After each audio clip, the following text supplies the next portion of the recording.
Welcome to the post UFC 299 podcast. And wow, that was a pretty good card. The main event kind of did drag it down a little bit. And to be clear, I'm traditionally a bit anti Sean O'Malley, so that probably is where your brain maybe just goes to, like, oh man, he's just sad O'Malley won. No, I mean, I picked him. I thought he was going to win. And I thought his performance was actually quite good. It's just he was fighting a guy that I in no way believed deserved a title shot and realistically had no answers. Like that was the problem, is that the fight between Chito Vera and Sean O'Malley was a slightly better version of O'Malley's fight against Chris Moutinho, only for a belt, 5 rounds instead of 3 rounds. And, somebody else should have been in there, i.e., either Corey Sandhagen or Merab Dvalishvili. I would say Merab, myself. But Sandhagen would have been a better pick as well.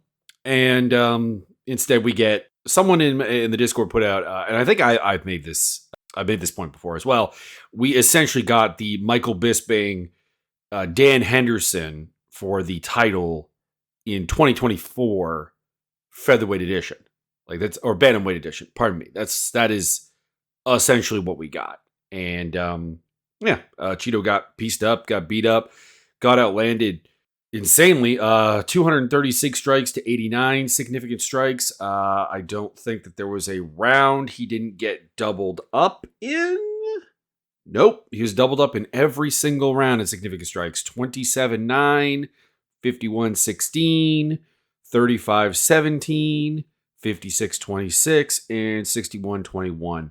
The only round that was particularly interesting, to be honest, was the 4th round. Vera came out, was a little bit more aggressively flurry happy. He was throwing, a shot and following it up quite nicely for about 2 minutes of the round. There was 2 minutes in, I'm like, ooh, am I going to actually end up giving up round to Vera here? And then O'Malley just took over down the stretch of that round and won that one even.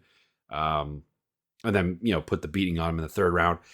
There was just no answer. It was basically like Chito's corner, just begging him over and over and over again to honestly do something. Frankly, that's what it comes down to, and that made it a little bit of a weak cap off for what was otherwise a really good card. I really enjoyed the co-main event. Michael Venom Page and Kevin Holland is not my cup of tea. I don't enjoy the Michael Venom Page or the Kevin Holland circus, honestly. It's a little bit too unserious for me, but I could definitely see how people would enjoy it. And there were some cool moments. Jack Della Madallena, Gilbert Burns was a good fight. Petr Yan versus Yadong Song was great.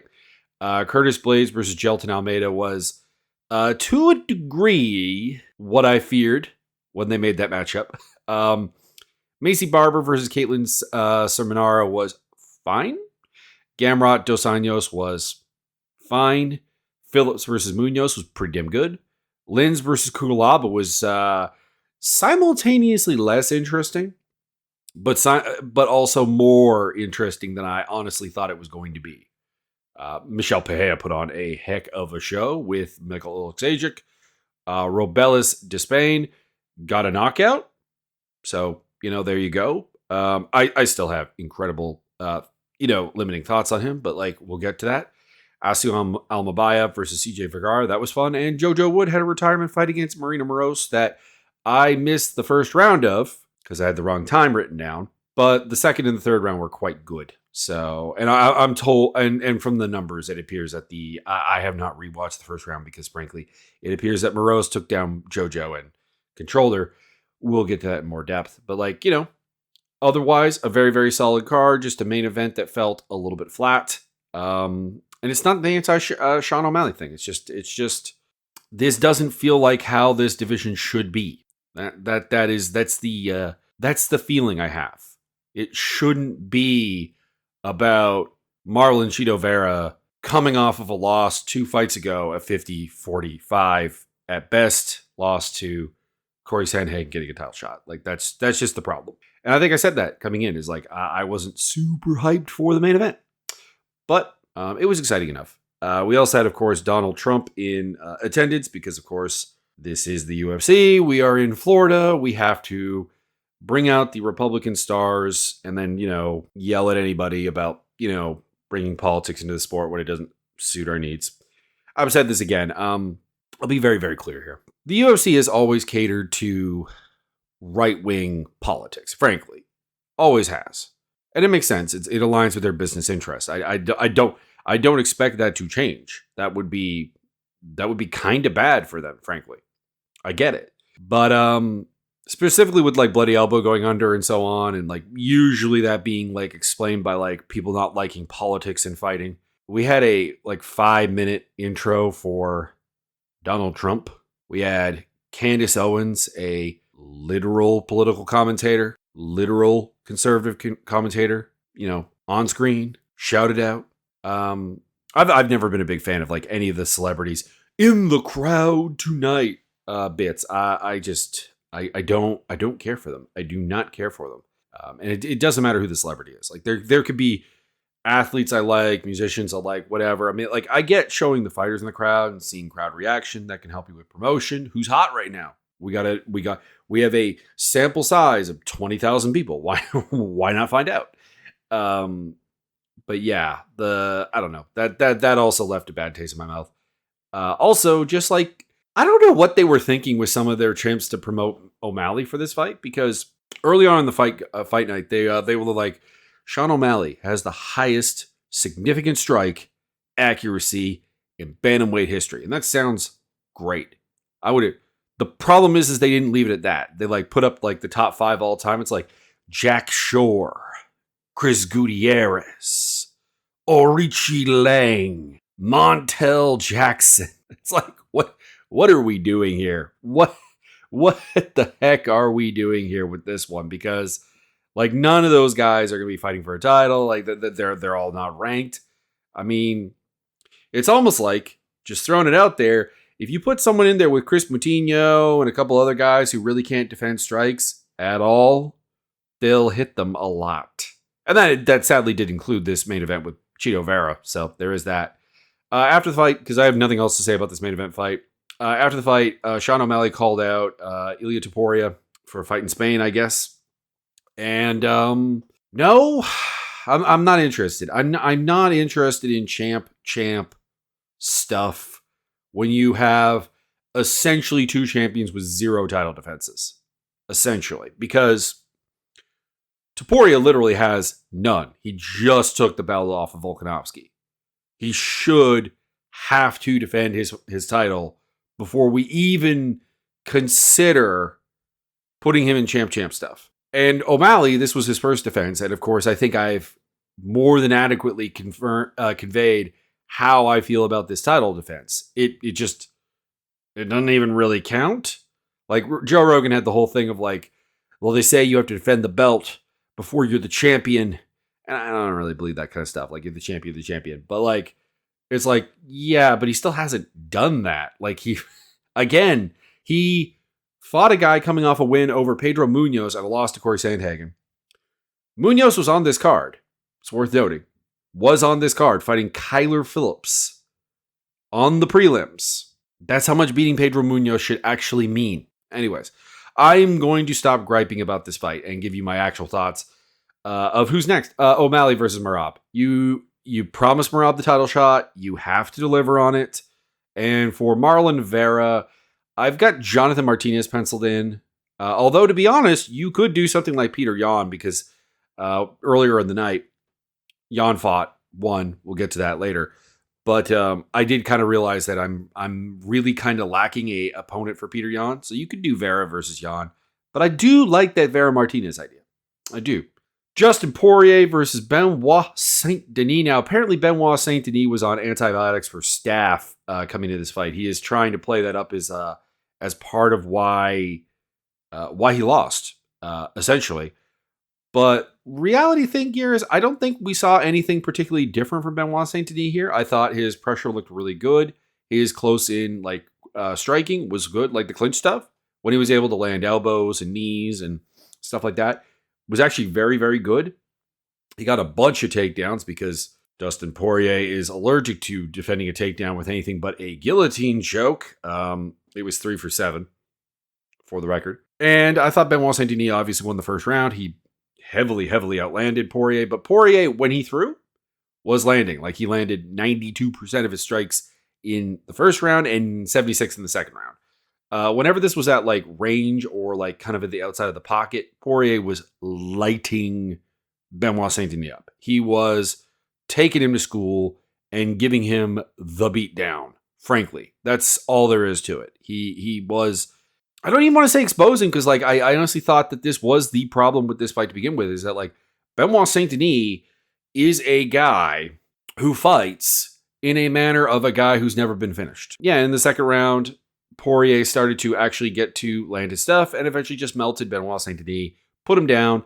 I'm sure that the antibiotics and the staph infection did not help Benoit Saint-Denis. I want to make that quite clear. But what lost him this fight is just an incomplete technical game that is still in play. There is a lot of defensive issues with his game. He's 28 years old. He has time to try and go fix that, and I would encourage him to do so. Probably a different coach would be a good idea. I did like Poirier being super classy in the post fight. He was building BSD up, and this is the thing. By doing that, you are building up what you did, and I wish fighters would like grasp that a little bit more when it comes to like trash talk and stuff. I've got Poirier versus Gamrot, but people have suggested that like he could get a title shot off this, which is totally true because you've got Max Holloway and Justin Gaethje fighting each other. Gaethje should get the title shot, but like that is going to be a bloody, rough, damaging affair. So I have no doubt whatsoever that there's a chance that Gaethje's not ready to go on the UFC timeline that they want. And then you have Arman Tsarukyan versus Charles de Bronx Oliveira, and like there's a solid chance of that happening with that fight as well. So like I could see Poirier as like the plan C for a title defense for Makhachev. It shouldn't happen, but like he does have the credibility and obviously the fan star power to put him into that role. And also there just really wouldn't be anyone else. Like, I mean, we are kind of talking like worst case scenario here. Like, you know, the winner of Oliveira Tsarukyan is beat up and unable to go. The winner of Holloway Gaethje is probably going to be beat up and not able to go. Just the nature of that fight. So maybe Poirier ends up stepping in. But I got Gamrot if it's not going to be a title shot. Just because there's been so much squatting. And it's coming to an end now. Gaethje fighting Fiziev. Poirier fighting Benoit Saint-Denis here. Where like finally we're getting kind of that next group is getting their shots. Getting their cracks at doing things. Tsarukyan versus Oliveira is another example of that. But there for a long time, there was a considerable amount of squatting going on at 155. And it created this weird divide that means that a guy like Gamrot is like the best I got. And I don't want Poirier fighting like super far back. You know, again, he just did. He just fought a guy outside the top 10. Let him have someone who rankings wise means something, even if the stylistic matchup is not particularly amazing or particularly entertaining. And even if Gamrot probably has no hype right now after his RDA fight. For BSD, I've got Grant Dawson because I would actually legitimately love to see BSD take Grant Dawson to school. I would love that.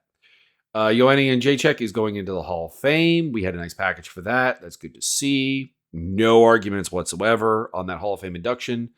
Michael Venom Page, Kevin Holland. I gave the second round to Holland, and I kind of want to look at the stats here now to see if I like... Because I thought... essentially that the takedown by Holland led to more offense than Michael Venom Page had in that round. I'm going to stick by it, yeah. Holland outstruck him significant strike-wise, 16-10. But yeah, Michael Venom Page won the first and the third quite easily. So I have no problems whatsoever with that scorecard from David Torelli, Eric Clone, and Chris Lee. We'll be talking about Eric Clone later. I'll assure you of that right now. Because that was not good. Yeah, MVP did his thing. Like, he did his super, like, dashing from the outside thing. Caught a couple of good elbows with that. Couple of good right hands with that as well. Some nice kicking was involved. But, like, there is just so much of a problem with Michael Venom Page. Like, he is Wonder Boy if he didn't in any way modernize his style. And I really, really, really was hoping that Holland would finish him when he had him on the ground. But yeah, Kevin Holland, for the most part, was willing to play his game. I did not enjoy the MVP. I am with Dana White, actually, with the not enjoying the MVP Undertaker walkout. To be clear, I like walkouts. I want fighters to be able to do things to differentiate themselves from the crowd, to promote themselves, because they're not allowed to have, for the most part, anything but the Venom fight gear. The very here's fight gear that you're going to see on somebody else later on tonight, and that gives them a little, and that gives them very, very little ways in differentiating themselves. You get that with the ethnic hats, with the Kazakhstanis and the Tajiks and so on. The dance routine that Michelle Pajea did earlier is fine, but I am critiquing the artisticness of the Michael Venom Page walkout, because it's all right, we're gonna do the Undertaker, WWF, WWE superstar, Mark Calloway, the Undertaker. We're gonna walk out there. We're gonna be very, very somber. And then we're going to break out into not a dance routine, but a super goofy energy as he approaches the cage thing. It's just a mismatch. If you, Michael Venom Page, wanted to do an actual WWE entrance that would probably have worked really well, may I suggest Shawn Michaels? May I suggest who else would be really, really good to match up with the fact that he just has a silly energy to himself. He just doesn't have that stoic energy. Could also do something with my brain is RV. Actually, you know what? RVD would really work well. Anyways, those are some thoughts. Just some thoughts. Just throwing it out there. Not the Undertaker. Not everyone can do the Undertaker. Not everyone. I have no idea what to do with either of these guys, because Michael Venom Page is a fundamentally unserious style fighter, and Kevin Holland is a fundamentally unserious fighter, just period. He's a guy who goes out there, and there's no consistency. At his best, Kevin Holland is actually a really, really, really good fighter. Really physically imposing, really good athlete, but he will be silly. There was the best stats. It was towards the end of the third round. It's Kevin Holland just starts doing the running man, and oh, I gotta clown you, but you haven't had an answer for this guy outside of getting one takedown in the second round the entire fight. I didn't particularly enjoy the fight itself, but if you're into that flashy sort of karate stuff, it was probably fairly fun. Gilbert Burns, Della, Madallena. This returns us to a semblance of sanity and a pretty good fight. It was pretty simple, honestly. It was the striker versus grappler. Della Madallena looked a lot cleaner on the feet. His use of counters was quite good. His use of his jab was quite good. I really particularly appreciated his body work and his ability to also set up the uppercut. Eventually, he melted Gilbert Burns with a knee and then ground and pound. But I thought it was going to be the uppercut, personally. The way that Burns was, when he came in for takedowns, he would duck in. And it felt like Della Madallena had that scoped out for an uppercut. Turned out it was for a knee instead. But Burns did get him to the ground. A couple times scored 7 out of 11 takedowns. Had 5 minutes and 7 seconds of control time. Did put him in some dangerous spots, some back takes, some rear naked chokes working for. I don't think there was anything but the rear naked choke. I think there was the ghost of a guillotine at one point. Yeah, there it is in the second round of my notes. There's a guillotine there. I still have a lot of concerns. Still have a lot of concerns about Della Maddalena's ability to fight off a persistent takedown threat here. Gilbert Burns is just a little bit too lackluster of a defensive striker to handle this. Sadly, this was my first loss of the night. I only had 2. Anyways, it was good. Della Maddalena called out Shavkat. And to be honest, that makes a lot of sense. You've just beaten Gilbert Burns. He's a top 5 guy in this division. He is the gatekeeper to title contention, essentially. And Shavkat is in that same boat. Now, of course, they're doing everything to keep Bilal Muhammad from actually getting a title shot. And and that kind of messes everything up because I'm sure they would happily skip Shavkat over Bully B. They should not. That's what I would do. I would do JDM versus Shavkat. Burns, I don't have an opponent for you, really. It's kind of like just the next like standout guy. Like it's the next guy to kind of like separate himself from the pack a little bit.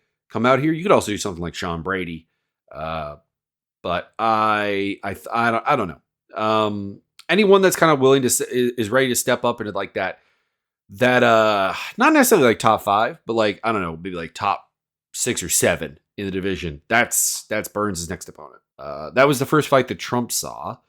Petr Yan versus Yadong Song. This was a good fight. I do think that Yan is a little bit traumatized by the Merab Dvalishvili fight though, because he was very easy to faint out with like any kind of perceived takedown threat. Like it was very overreactions to any time Song would be like, maybe I'll snap up a leg here. And it led to a pretty bad first round for him. He was, getting, I'm pretty sure he got it landed very, very very significantly. We'll have a look here. No, it wasn't that bad actually. He actually still, even in the first round, managed to outland him 23-22 overall and 22-20 in sig strikes. So there you go.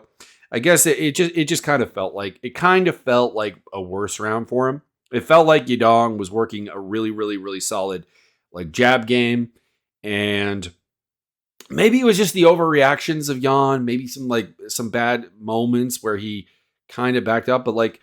It looks like all 3 judges did give him the first round. So like I'm not alone.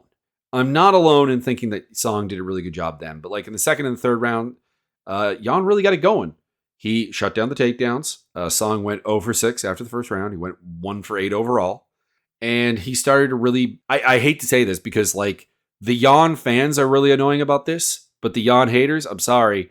He really does kind of download a game plan. Like he does kind of just give away the first round to figure out your feints, figure out your ideas, and then takes you apart. I hate to say it. Like it's a terrible, like to be clear, the Yan fans are like putting it out as like this great idea, but it's like number 1, we know that Yan can't always come up with a solution. And number 2, giving away the first round of a fight is a bad idea. But he started pouring it on, started finding his combinations a lot more, worked at a couple of takedowns of his own, had 1 in each of the rounds. Didn't really, the 1 in the second round didn't lead to much, but the 1 in the third round did. He had about a minute of control that time there, which he managed to just basically suffocate Yadong Song with. Even went for a Darce choke, but like it was like right at the end of the fight with like 5 seconds left on the clock. That's not going to work. But this was really, really, really, really good. He mixed in some spinning stuff, which he's a little bit too willing to do, but it didn't cost him. And it appears that Yan is not fully broken. Like like I said, he definitely is a little bit of PTSD from Merab Dvalishvili. That'll probably never go away, but he did his job. Spoke a little bit of English in the post fight, so that's good. And I don't really know what to do with him because I got Merab getting the title shot. I've got Umar fighting Sandhagen because that appears to be where they're going with that. And there's just not really anything else out there. You could do something like Kyler Phillips if he wants to fight backwards. But I would kind of honestly prefer Song Yadong versus Kyler Phillips number 2. But you could also do Song Yadong versus Mario Bautista. I guess you could also do Petr Yan versus Mario Bautista if Yan is willing to take a step backwards. So there's no shortage of good fights for Yan. It's just there isn't really that one that kind of perfectly fits the current form he's on and his current position. Curtis Blades versus Jailton Almeida. Almeida was able to easily shoot in on him in the first round. Got a couple mat returns, but didn't really do much at all. I'm actually kind of interested. How many strikes did he land? Not that it really mattered. He won the round just because it was like a giant wrestling ball. But yeah, Almeida is credited with having landed 1 of 3 significant strikes in the fight and 9 of 11 overall. That is weak. And then the problem came up when basically Almeida shot in, Blade stuffed him, maybe hit a uppercut. Joe Rogan was very, very insistent that the uppercut was a thing. I don't know. It just feels like he was trying to snatch up a leg and just got stuck. And then hammer fist, very accurate, by the way. Hammer fist right to the ear by Blades. Eventually, Almeida goes unconscious. Referee has to step in. Boom. There's your fight. And your winner, Curtis Blades. What's next for Curtis Blades? I've got Cyril Gahn. I would love to see Cyril Gahn's wrestling get exposed again. And for Almeida, I've got the winner of Tai Tuivasa versus Marcin Tybura. The other option would just go back to 205. He's getting bigger, so I wonder if he's actually he does look like he's getting bigger and bigger during this heavyweight run. So I don't know if 205 is even an option anymore. But like my guy, being the small wrestler in a division, just don't get me wrong. There's some history there. Randy Couture, of course, a 3-time UFC heavyweight champion, being a 205er, but also the limitation is also right there with him. Watch his fights with Josh Barnett, Rico Rodriguez, where he just gets kind of rolled over by wrestling competent heavyweights. The bright side for him is he probably doesn't have to fight another wrestling heavyweight, which is why I thought that this was a stupid fight. Caitlin Seminara versus Macy Barber. Essentially, this fight boils down to, I thought Barber won the first and the third round. She got it dirty during those time periods. She was able to bully her a little bit. Not a lot of necessary takedowns, although actually 4 for 4 on actual attempts, but they didn't say that she attempted a takedown in the first round, which I think is wrong. But there was a lot of clinching, a lot of dominance there. Barber being the stronger fighter, the one with the more horsepower, and the one with, as Joe Rogan kind of let slip, a certain thickness that Joe is a fan of. And in the second round, I thought Seminara won because she won the range striking pretty heavily, outlanded her overall 40-35. Yeah, there was a 2-minute period there where Barber finally got into the clinch and got her things going, but I didn't think the clinch was horribly one-sided. Seminara did land some stuff in the clinch. It just wasn't as impactful. I fully agree that every segment of this fight that was in the clinch was Barber winning, but I thought that the second round had enough ranged fight time that Seminara should have been given the 10-9 there. It doesn't matter. She lost. 2 judges went 30-27. I do think that they were wrong, which means I agree with Chris Lee, and that makes me a little bit sick. But next fights, Barber, I've got Tracy Cortez. It's not an amazing option, but it's the best I could come up with. And Seminara, I've got Natalia Silva, because I would be really, really, really, really interested in that, actually. Because Natalia Silva is this, she's very, very speed-based, kind of short, very, very explosive, very, very dynamic striker. All of these are good things, but her mid-range game is really not good. It is actively pretty bad. And Seminara, with her 5'9" frame and 68-inch reach, would probably force a lot of mid-range exchanges, and that would be interesting to see if Silva can improve and get better. And also, it makes sense from a divisional structure standpoint. Mateusz Gamrot versus Rafael Dos Anjos.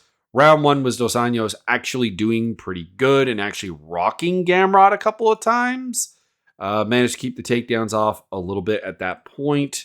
Apparently was outlanded by Gamrot, because Gamrot did get a takedown and about 2.5 minutes of top control, where he did go to town on him. But I thought that getting basically almost dropped.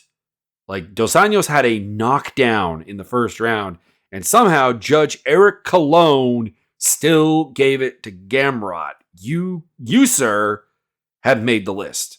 But the second and the third round were basically the same. RDA could not actually stop the fight from being in the clinch and in the takedown realm.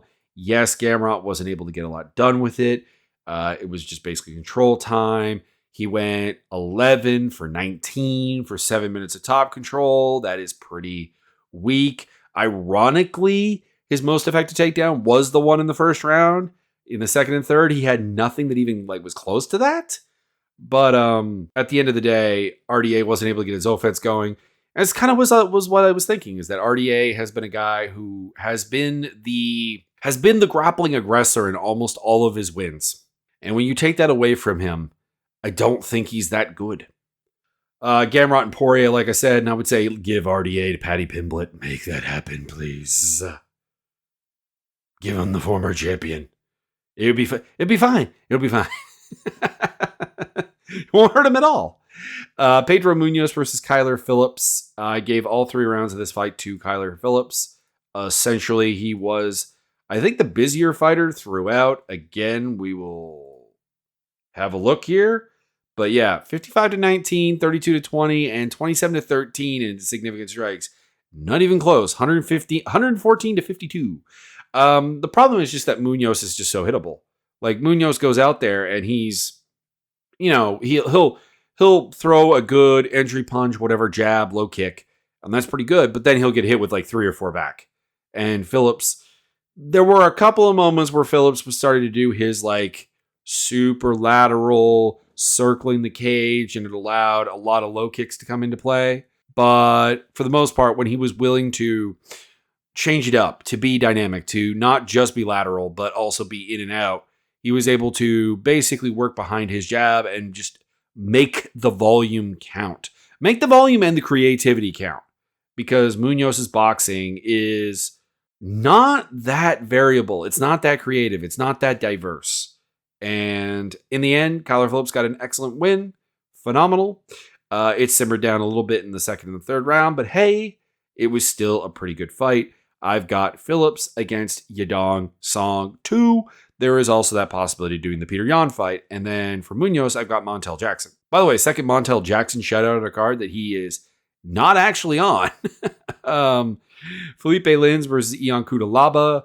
This was, like I said, better and worse than what I expected. It was worse in the sense that I honestly expected like a really, really exciting first like 2 minutes. Because that's usually what we get with Cutelaba. He goes full Hulk smash. That didn't happen here. And as a result, Felipe Lins was able to just kind of hack away at his leg with calf kicks. Kind of put him on one leg, but like at the same time kind of get really, really tired towards the end of the fight. So it allowed Cutelaba to hang around and go to decision.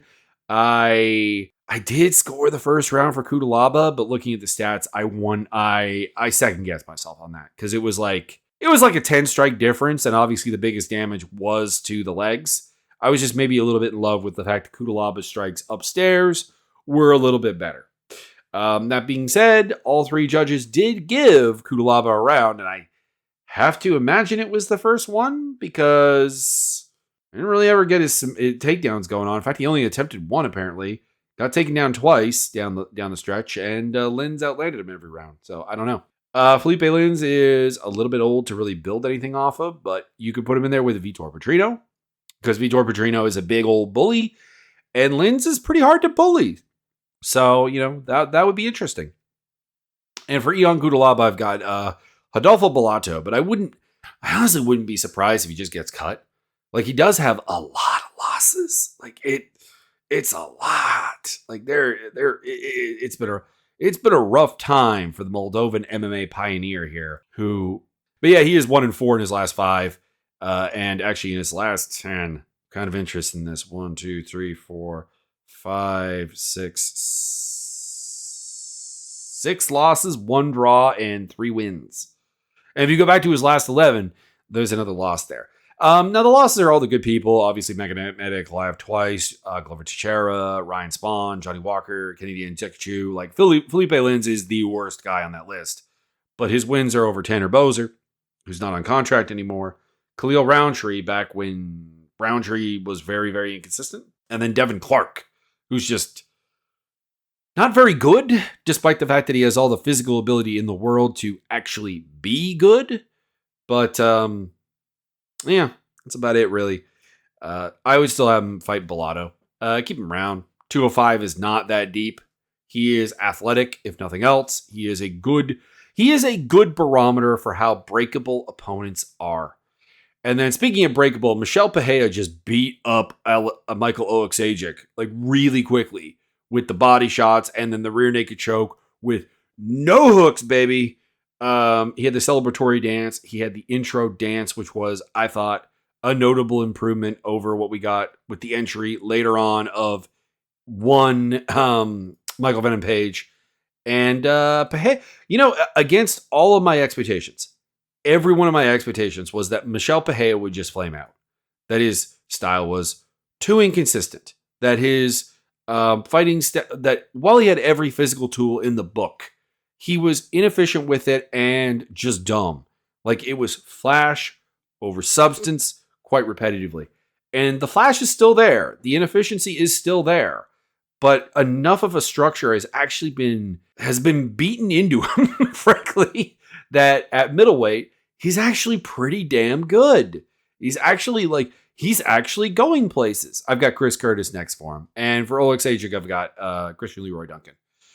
Robelis Despain knocked out Josh Parisian in a really, really weird 18-second fight where Despain slipped and fell, and then Parisian charged after him, and he ran right into a punch, and then he ran right into another punch and got dropped and was done. And I don't know what else to say. Robelis is fun, but I don't know. I really don't know. He's just a Taekwondo guy, but it's heavyweight, so being a freakish athlete at 6'7" it's probably enough to get a lot done. I've got Jamal Pokes for his next opponent. For Parisian, if you keep him, he's just Dana White Contender Series welcome mat. That's basically it. CJ Vergara versus Asu Almabayev. Vergara missed weight once again and then just basically got out wrestled for the most part. I think also outstruck for the large part here by Almabayev, who put up a really, really good display. I was hoping for a finish. I didn't get it. But I also feel like I didn't really, as good as the performance was, I feel like I didn't really learn much about Almabayev because we've seen him against guys who are, okay wrestlers, who are either are okay wrestlers and okay athletes, or just good wrestlers and not very good athletes like Zach Makovsky. So this wasn't anything new, but we're building him slowly. I'm fine with that. Whatever. Yeah. Won every round without really any question. I mean, I guess the third round had a little bit of interest in it, but not much. Next opponents. Almabayev versus Alan Nascimento would be really, really, really, really, really, really, really fun. And for Vergara, I don't know because he's missed weight 3 times. So what do you do with that? I've got him against Felipe Dos Santos because I don't think he is a bantamweight. I think if you book him at bantamweight, he's just gonna lose. But anyways, JoJo Wood versus Marina Moroz. Like I said, I missed the first round. Apparently, it was Moroz getting top control and for 4 minutes doing her thing. And then in the second round, I thought JoJo just outworked her, landed some slightly better shots. And then in the third round, hurt her really, really badly with a spinning back fist that had Moroz basically in survival mode for a good chunk of time. But JoJo was a little bit too tired, / in general not being the greatest finisher anyways, to get the finish, but did get the win by split decision. She retires. Hopefully she's on to the next chapter of her life, and it can be really, really good for her. And for Moroz, I've got Veronica Hardy, I guess, as a fighter I still don't really believe in, and Moroz, a fighter that should be way better than she is. That's kind of the dynamic I'm looking at. But, yeah, that was the card. Like I said, pretty good. UFC 300 coming up. That's going to be also really, really good. But at the same time, we also will have, oh boy, Tai Tuivasa versus Marcin Tybura fight night in Las Vegas, Nevada. Back at the, I assume this is at the Apex anyways. Brian Battle versus Angelosa is the co-main event. Oh boy. Ovan Saipru versus Kennedy Nzechukwu. Christian Rodriguez versus Isaac Dolgarian. I actually a little bit looking forward to that fight. Panny Kianzad versus Macy Chiasson. Gerald Mershart versus Brian Barberane in battle of absolute old guard. Hey, Mike Davis is back. I like Mike Davis. He's fighting Natan Levy. Josiane Nunez versus Chelsea Chandler. That's going to be comical given the height difference. Jafel Filio versus O'Day Osborne. That's fine. I'm okay with that fight. Flyweight is fun. Josh Kulabau versus Danny Silva. That's fun. Jacqueline Amarin versus Corey McKenna. That's okay. And then I'm not even going to try and stab at this one. Here we go. Shara Lampos Grigori versus Gregorio versus Chad and Helliger. That I'm not familiar enough with one of those fighters to make a comment. But yeah, the top of that card is bad. Is that the Apex? Yeah, it's at the Apex. It's at the Apex, which is why it's garbage. Oh, there's a couple other fights on Tapology. Thiago Moises versus Mitch Ramirez, also on the card. And I thought I saw another one, but it looks like I am incorrect. I will say, not a lot of debuting fighters. That's a positive, I guess. And yeah, that's about it. Check out the links down below for my social medias, my Discord, and my gaming stuff. And I hope you enjoyed this episode of the Mio on MMA podcast.